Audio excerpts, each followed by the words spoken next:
take away that, one, they are important, that they had an opportunity to ask questions. I know I've had several calls from educators who have parents at home that they're taking care of, and their question is, one of the questions was, what would happen if I can't go into the building and my principal says that I have to come into the building, but I have a parent at home who has underlying health conditions? Those types of questions I don't answer personally. What I do is I set up a time for them to actually talk to those who are on the legal team, to have that conversation, because every situation is different. Every person's situation is different. Everybody is not caring for someone at home necessarily, but they may have a young child that's home, that's a newborn. You know, I've had that question before. I have a newborn, I just had a baby, and I don't want to go into a building, and the number one term is asymptomatic, someone who's asymptomatic. If this person is asymptomatic and they come into a building, you don't know, they don't know, they have no symptoms. How would you know until someone comes down with the symptoms? And then what is the tracing like? You know, so there's so many unknowns and so many different things that we haven't had an opportunity as a nation, as a state, to actually kind of hone in on and really come up with, this is what we know is the best practice, because we're building the ship, you know, as we're driving it at the same time. But as my concern is for those who may have to enter a building, or those students who would normally enter the building, what are the options? And a lot of the school districts have addressed those options, but a lot of the times the parents haven't had an opportunity to ask questions.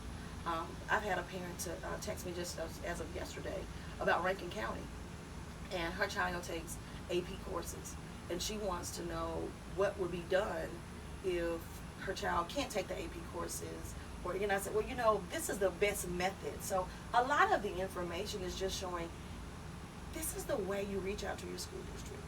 This is how you get the responses. A lot of times you call because there's so many different moving parts and so many different things that are taking place. It's best to just send an email.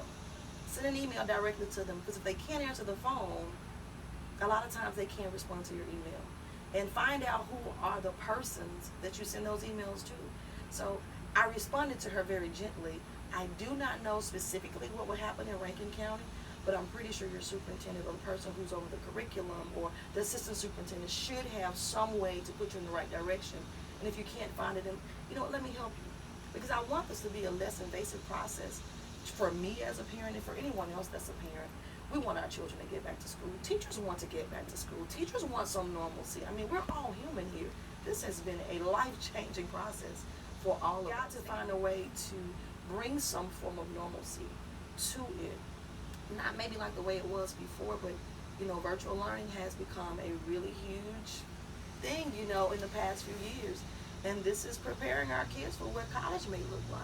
A lot of colleges are having to do it. So I want to answer some of those questions, not me just personally, but others that may be on the call, and just to hear what some of those concerns are. Because I hear that we don't want schools to open up. Okay, the building may not open up for your child to enter, but what about your child being taught? And if schools don't open up, have we thought about the bus drivers? Have we thought about the food service employees? Those persons have jobs. What about the custodians? What do they do then? I've seen some school districts across the nation to where they're allowing the teachers to come into the building. So if you have 24 teachers, you only have 24 people in those buildings. They'll be directly in their classrooms. Well, that's a different option. But the students will still be taught, because the teacher will be inside of a space that has all the manipulatives that are in there for he or she to actually teach the classroom. So we've got to think outside the box, because there's so many things that are happening that are putting us in this little box that we're not thinking, you know, outside of that space. But we have to, as parents and people with just some sense of reason to actually think what is going to be best for our children. Teaching and learning is what's best in the classroom. But if they haven't had that since March, you know, really, really good instruction, it's going to be difficult come August. Because you're going to have to reteach a lot of things that weren't taught in the last, you know, 9 weeks, which was been the fourth 9 weeks, you know, for most of the school districts. So there are a lot of things to think about outside of the normal of, I don't want them to go in the classroom. Okay, they don't have to go in the classroom, but they still have to be taught. We still have to open it up. What do our students think? The students will be able to get on the call. The students can ask a question. This is not a space for anyone to So holler and it's not just scream. educators, No. it's for anyone who... No. It's a conversation. Students can ask questions. I know they have questions. You know they have questions. They're students. They have plenty of questions. Teachers have questions. A principal has questions. No one is, it's not going to be punitive for anyone to ask a question, because that's knowledge. If you don't ask, how do you learn? How do you get the knowledge that you need? And the hope is that other school districts around will be able to hear some of the responses, because none of us have all the answers. We're all trying to figure this thing out. And the best way to do it is to do it together. The American Federation of Teachers has been pushing the HEROES Act, to get the HEROES Act passed. Actually, because the funding that will be needed for classrooms, the funding that will be needed for personnel, all those different things will be there. The other piece of this is, we spend so much time talking about it's politicized in so many different ways, but we miss why we're doing it. And that's another part of doing this call. We gotta come back to the human aspect of it. If we come back to the human aspect of it, then we can see why it is necessary for the funding. Then we can see why it is necessary to hear what our students have to say. Then we can have a better understanding of why it is necessary to move forward and stop pointing fingers, because pointing fingers is really bad for our students to see us. They're looking at us as adults, because I listen to myself and my kids with their father, and we're talking and we're having these political conversations, and they go, that's not what we think. And that's what really brought this on, because I said, wow, what if we actually spend time hearing what those outside of the positions think about what's really going on? Could that help us get some reasonable aspect of how we can move forward? Because what are their thoughts? Because we're making all of these decisions for them. But have we really heard what they would like? How many of the children don't want to go back to school? I hadn't seen one that's not ready for school to start. I just haven't seen one. But I have heard from many that don't want to necessarily enter buildings right now. The virtual aspect of school opening, I think, would be really good for our students to get some form of normalcy started. For instance, my daughter, what school am I going to? I want to talk to my friends, even though sometimes we forget that there's a personal aspect, that the community aspect of school, where our kids they learn so much about life just in interacting, that it's not necessarily taught directly in the classroom. But it may start off as Zoom, but at least they have an eye they can see.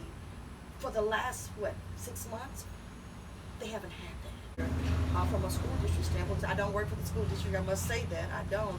But as a parent, when are you going to receive, the parents could have already received this, when will you receive the device? When are you to, actually sign in to become, your child to become a part of the school district? Maybe those things will help.